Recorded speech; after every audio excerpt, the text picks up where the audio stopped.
Hello बच्चों, कैसे हैं आप लोग। आई होप कि मस्त होंगे, है ना।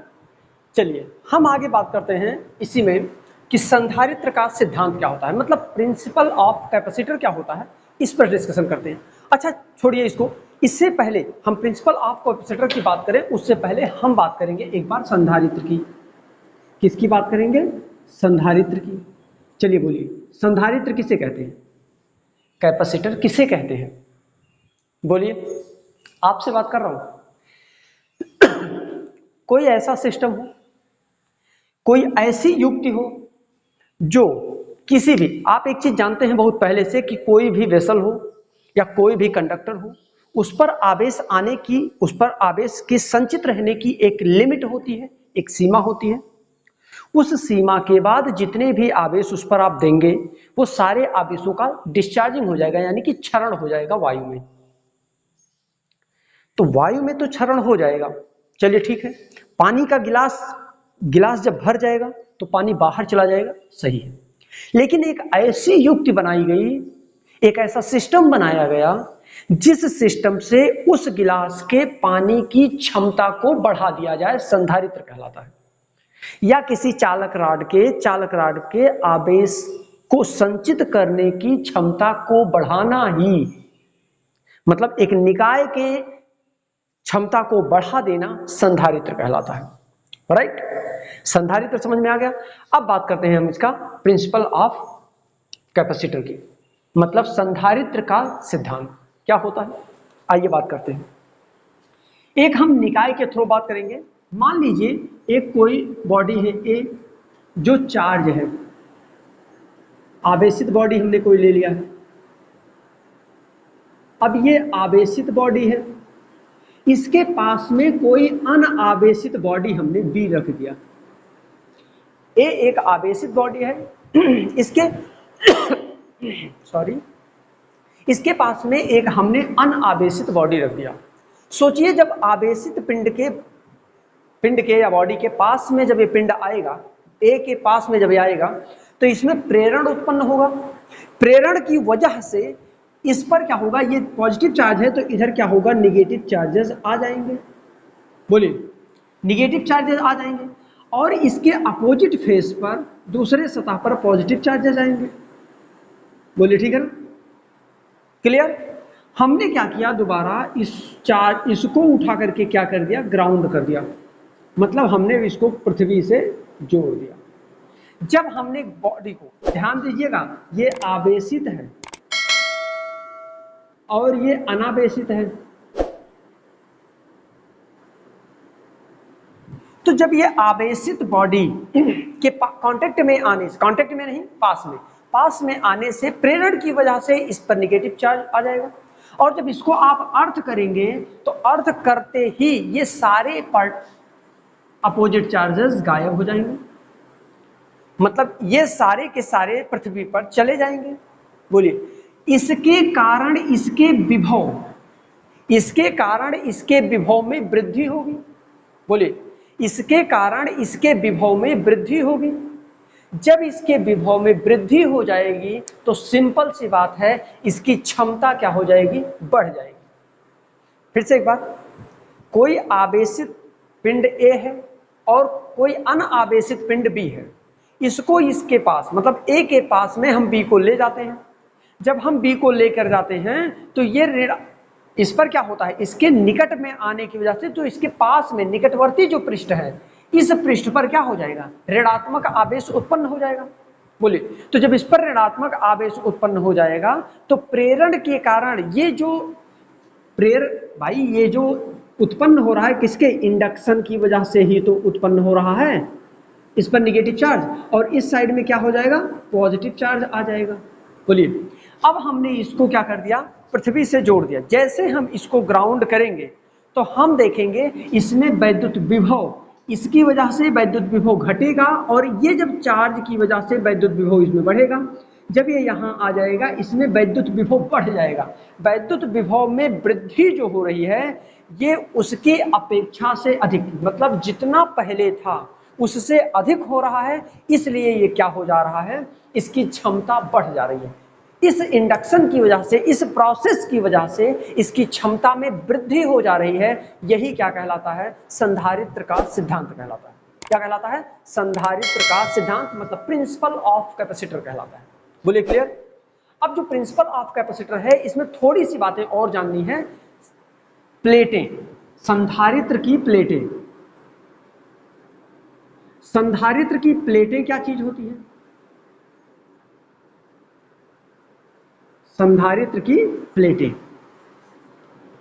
प्लेट्स ऑफ कैपेसिटर्स, ठीक। जो संधारित्र होते हैं उनकी प्लेटें कैसी होती हैं? मतलब सिंपल सी बात है कि कोई भी संधारित्र हो, किसी भी आकार का हो, कोई भी संधारित्र हो किसी भी आकार का हो, और उस पर जो चालक हैं वो एक दूसरे के निकट रखने पर, एक कंडक्टर ये चालक और दूसरे चालक के निकट रखने पर, ए के पास बी को रखने पर, ये जब एक निकाय बनेगा तो इस निकाय में एक समान, क्या?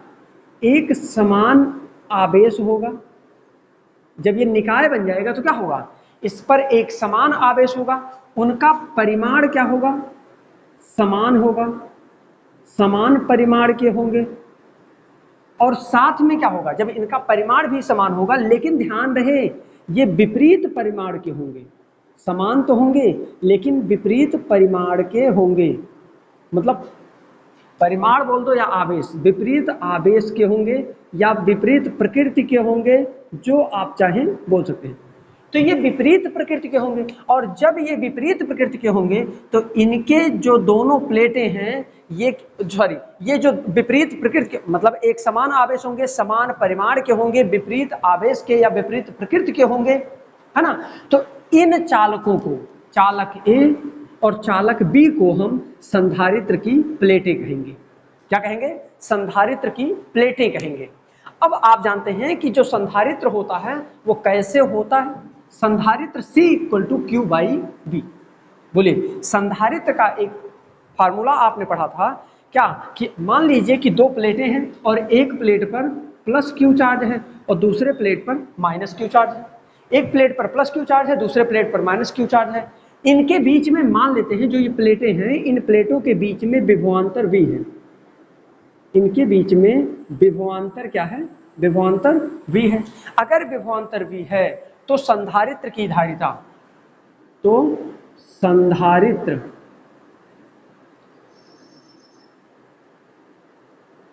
संधारित्र की धारिता क्या हो जाएगी? संधारित्र की धारिता C = आवेश क्या है? Q और V।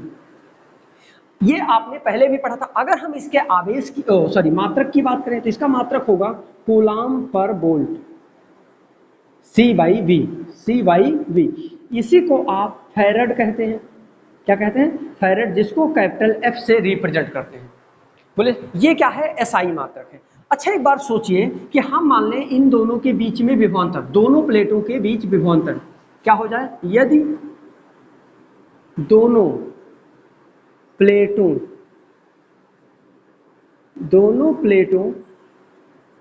के बीच विभवांतर क्या हो जाए? V = 1 हो जाए। अगर V = 1 हो जाए तो धारिता क्या हो जाएगी?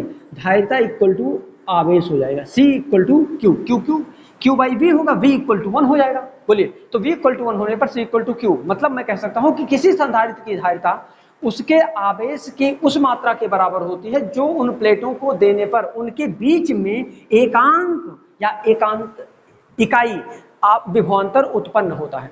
यदि दो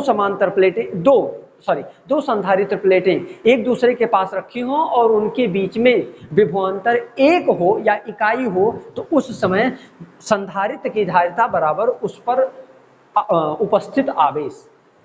हम क्या कह सकते हैं कि अगर हम संधारित्र को दो प्लेटें हों और उन दोनों प्लेटों पर समान आवेश हों, क्या हों? समान आवेश हों, और साथ में उनके बीच में इकाई विभवांतर उत्पन्न हो जाए, तो इकाई विभवांतर उत्पन्न होने पर हम कहेंगे कि इन दोनों प्लेटों पर जो आवेश होगा वही उसका क्या होगा? धारिता होगा। उस संधारित्र की धारिता क्या होगी? उस पर उपस्थित आवेशों की संख्या, इस प्लेट पर उपस्थित आवेशों की संख्या। अब बात करते हैं हम संधारित्र के प्रकार की। किसकी बात करते हैं? टाइप्स ऑफ संधारित्र। टाइप्स ऑफ कैपेसिटर, संधारित्र के प्रकार। हम इसमें डिस्कस करेंगे, बहुत सारे प्रकार होते हैं, लेकिन आपको बता देते हैं, बताने के बाद में हम, जैसे एक हो गया समांतर संधारित्र, समांतर संधारित्र, ये क्या है? संधारित्र के प्रकार, संधारित्र के प्रकार, ठीक। अब टाइप्स ऑफ कैपेसिटर की बात कर रहे हैं, पहला मान लीजिए। दूसरा हो जाएगा गोलीय संधारित्र, गोलीय संधारित्र। तीसरा हो जाएगा बेलनाकार, बेलनाकार संधारित्र। अगला हो जाएगा वैद्युत अपघट्य संधारित्र। होते बहुत प्रकार के हैं, लेकिन हम एक लिमिटेड पढ़ेंगे, ठीक है ना। वैद्युत अपघट्य संधारित्र। इस तरीके से बहुत सारे संधारित्र होते हैं, बात समझ में आया? जैसे इन सारे, पहला हो गया समांतर संधारित्र, दूसरा मान लीजिए गोलीय संधारित्र, तीसरा बेलनाकार संधारित्र, चौथा वैद्युत अपघट्य संधारित्र। चलिए एक और लिख देते हैं, पांचवा परिवर्ती संधारित्र, परिवर्ती संधारित्र, ठीक है ना। तो इस प्रकार से बहुत सारे संधारित्र होते हैं, ठीक। अब इन सारे बहुत सारे संधारित्रों में हम बात करेंगे पहले संधारित्र समांतर संधारित्र, मतलब पैरेलल कैपेसिटर की। किसकी बात करेंगे? Parallel capacitor.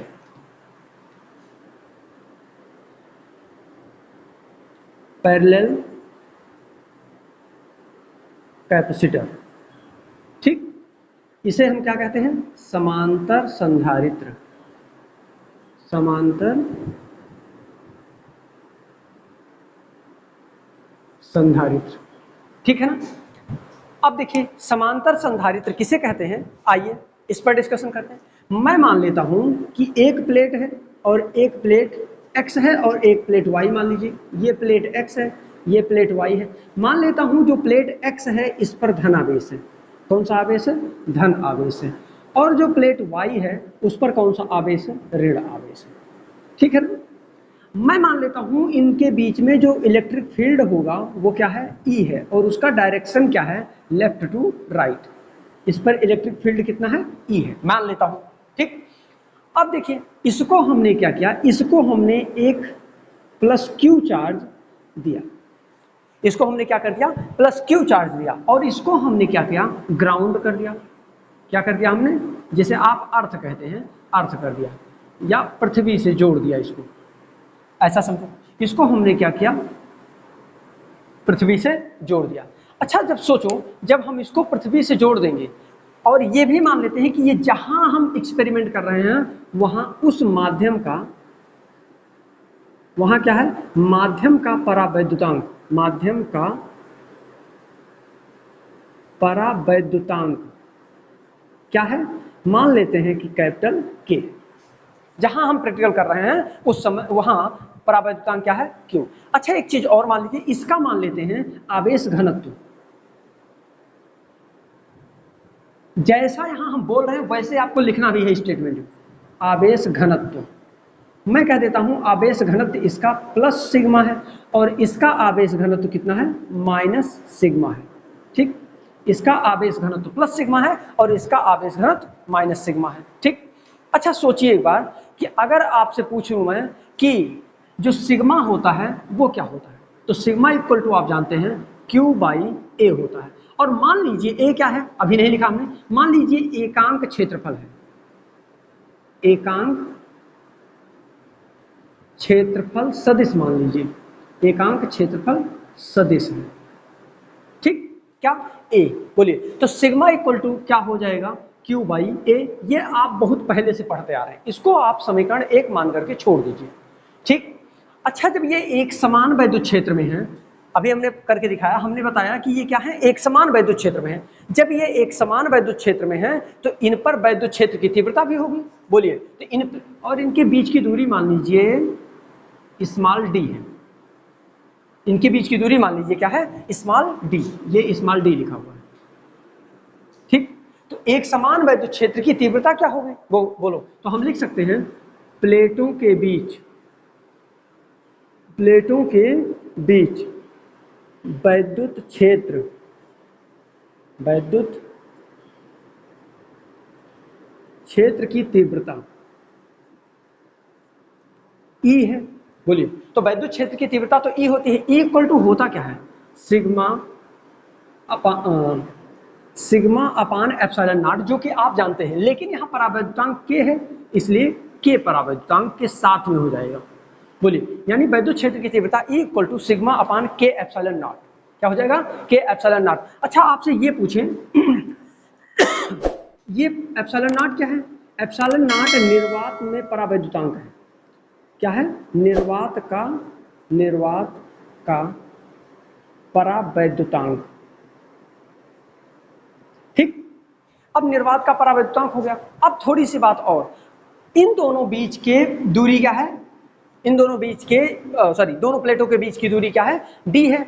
अच्छा, अगर हम आपसे प्लेटों के बीच विभवांतर पूछें तो आप क्या कहेंगे? प्लेटों के बीच विभवांतर, चलिए विभवांतर V इक्वल टू ED है ना, क्योंकि आप जानते हैं, अगर आप नहीं यहां समझ में आ रहा है तो वैद्युत क्षेत्र की तीव्रता इक्वल टू क्या होता है? V by D. तो V इक्वल टू क्या हो जाएगा? ED हो जाएगा। बोलिए, तो E की वैल्यू उठा करके रख दीजिए, तो आप लिख सकते हैं इसको E की वैल्यू, तो सिग्मा एप्सिलॉन नॉट के E की वैल्यू हो जाएगा इंटू डी, तो V इक्वल टू मिल जाएगा सिग्मा एप्सिलॉन नॉट के इंटू डी। बोलिए, इतनी बात समझ में आ गई? इतनी बात समझ में आई? आगे बढ़िए। ठीक, इतनी बातें हो गई।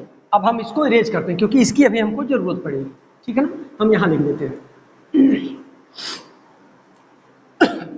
थोड़ा सा खराश टाइप लग रहा है ना। अब देखिए, V इक्वल टू मिल गया हमको सिग्मा एप्सिलॉन नॉट के इंटू डी। ठीक, अब हम बात करते हैं कि अगर हम आपसे पूछे कि जो दोनों समांतर प्लेटें या समांतर प्लेटों समांतर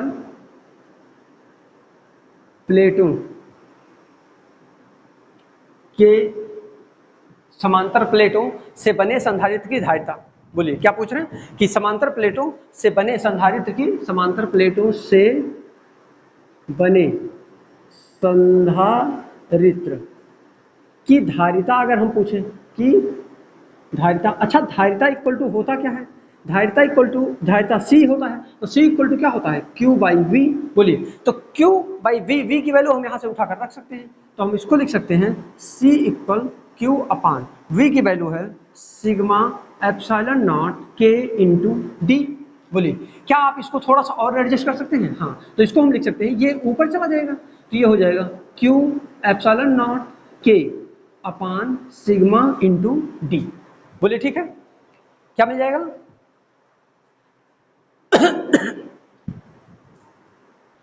अब K का उसका सिग्मा का मान उठा करके यहां से रख दीजिए, तो आप लिख सकते हैं सिग्मा का मान रखने पर, सिग्मा का मान रखने पर, अब जो सिग्मा का मान उठा कर रखिए यहाँ, तो आपको मिल जाएगा C equal to Q epsilon naught K upon sigma मतलब Q by A into D. एक काम करिए, इसे को इसी समय ऊपर भेज दीजिए, भेज देना, रेसिप्रोकल हो जाएगा, तो ये हो जाएगा A और Q इंटू डी, Q से Q कैंसिल हो जाएगा, तो हमको मिल जाएगा C equal to K A epsilon naught upon D. बोलिए, ठीक है, दिख रहा है या नहीं? ये दिखाई दे रहा है आपको? हाँ, थोड़ा सा देख लीजिए, दिखाई दे रहा है। ठीक है, वेरी गुड। अब देखिए, तो C इक्वल टू के A epsilon naught upon D हो जाएगा। इसको समीकरण आपने कितना माना था? शायद एक या दो समीकरण आपने माना था, इसको एक माना था तो इसको दूसरा मान लीजिए, अगर दो आपने माना होगा तो तीसरा मान लीजिएगा। ठीक है ना, हमको याद नहीं पीछे के कितने समीकरण हमने मान लिया। अब देखिए, अगर हम मान लें कि ये जो संधारित्र की धारिता कहाँ हम पता कर रहे हैं, यदि माध्यम क्या हो? वायु हो, मान लीजिए कि माध्यम क्या है? वायु है, या फिर क्या है? निर्वात। अगर वायु होगा या निर्वात होगा तो K की वैल्यू क्या हो जाएगा? 1 हो जाएगा। K की वैल्यू 1 रख दीजिए यहाँ, तो C इक्वल टू मिल जाएगा A epsilon naught upon D. बोलिए, ठीक है, क्या मिल जाएगा? C equal to A epsilon naught upon D. अच्छा, ये सब जान लीजिए, ये सब फैरड में ही है, क्योंकि इसका यूनिट क्या होता है? फैरड। ये सब फैरेड में ही होगा, क्योंकि सी की वैल्यू क्या होती है, फैरेड होती है ना, तो सी का मात्रक क्या होता है, फैरेड होता है, तो रख दीजिए। अच्छा, इसको अगर 3 आपने माना है तो इसको अब मान लीजिए आप समीकरण 4, समीकरण 3 को 4 से डिवाइड कर दीजिए, 3 डिवाइडेड बाई 4 आप मिलेगा। अच्छा, एक चीज और बता दें, अगर आपने यहां मान लिया है तो इसको नए माध्यम मान लिया है, तो इसको एक काम करिए सी नॉट मान लीजिए। भाई इसको आपने निर्वात में मान लिया तो निर्वात के लिए सी नॉट मान लीजिए आप। ठीक, तो ये हो जाएगा सी upon C naught equal to क्या हो जाएगा, के ए एप्सिलॉन नॉट डी अपान मिल जाएगा ए एप्सिलॉन नॉट डी। बोलिए इसको सॉल्व करेंगे तो एप्सिलॉन नॉट डी और के ए कट जाएगा, बचेगा क्या, C upon C naught equal to K. क्या मिलेगा, C equal to C naught upon K. मतलब मैं कह सकता हूं, अब इसको इसके डिफिनेशन से देखिए, इसको अब क्या कह सकते हैं, आप कह सकते हैं कि जो ये संधारित्र है ना, किसी माध्यम का परावैद्युतांक उस माध्यम से युक्त या उस माध्यम से बने हुए संधारित्र की धारिता उसी के आकार पर निर्भर करती है या उसी के परावैद्युतांक पर निर्भर करती है। अतः स्पष्ट है, हम कह सकते हैं ना, अतः स्पष्ट है कि, क्या स्पष्ट है, आप कह सकते हैं कि किसी माध्यम का परावैद्युतांक, स्पष्ट है कि किसी माध्यम का परावैद्युतांक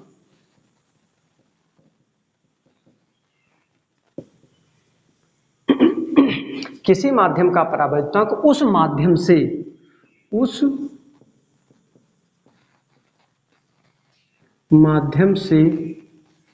युक्त संधारित्र, माध्यम से युक्त संधारित्र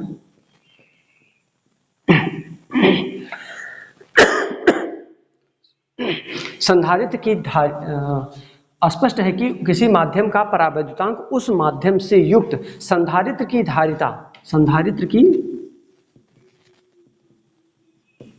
धारिता तथा उसके आकार तथा उसके आकार के वायु संधारित्र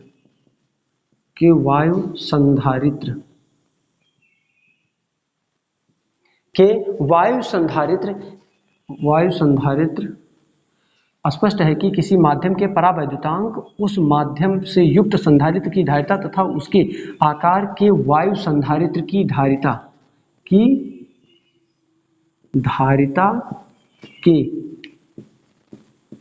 अनुपात के बराबर होता है। मतलब ये कह रहा है, अगर आप चाहें तो कह सकते हैं C equal to C naught K, कह सकते हैं ना। मतलब जो संधारित्र की धारिता होती है वो किसी माध्यम में, निर्वात में, और उस माध्यम के अनुपात में जो परावैद्युतांक होता है उसके क्या होता है, बराबर होता है, किसके, उसके अनुपात के। उन दोनों माध्यमों के संधारित्र की धारिता उस माध्यम के परावैद्युतांक के बराबर होता है। उस संधारित्र के दोनों माध्यमों के धारिता का अनुपात उस माध्यम के परावैद्युतांक के बराबर होता है। ठीक है ना। तो इस तरीके से ये डेरिवेशन क्लियर होता है। और कल हम डिस्कशन करेंगे आपके अगले पॉइंट की। अगला पॉइंट क्या होगा, इसमें कौन सी धारिता आप पढ़ेंगे। अब संधारित्र की धारिता जो हमने पढ़ा उसमें प्रभावित करने वाले कारक होंगे, उनकी डिस्कशन करेंगे। किसकी, प्रभावित करने वाले कारक के बारे में हम अगले लेक्चर में पढ़ेंगे। ठीक है ना। फिर मिलते हैं हम आपसे नेक्स्ट लेक्चर में। All the